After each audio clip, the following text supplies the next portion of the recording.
Yeah. Tara nga mga martilyo tsaka lapis.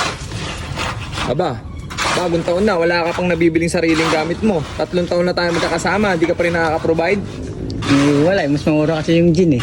Ayan ang sinasabi ko sa'yo. Katulad yan, skill ka na. Paano pagka nagkaroon ka ng sariling kontrata?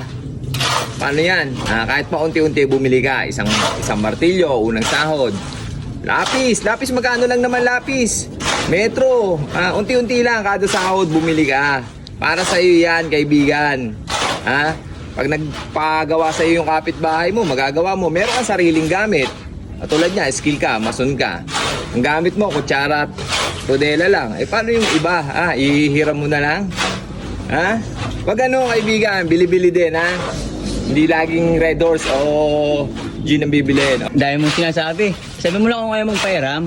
Hindi sa ayaw magpahiram. Yung sinasabi ko, para sa'yo rin yan.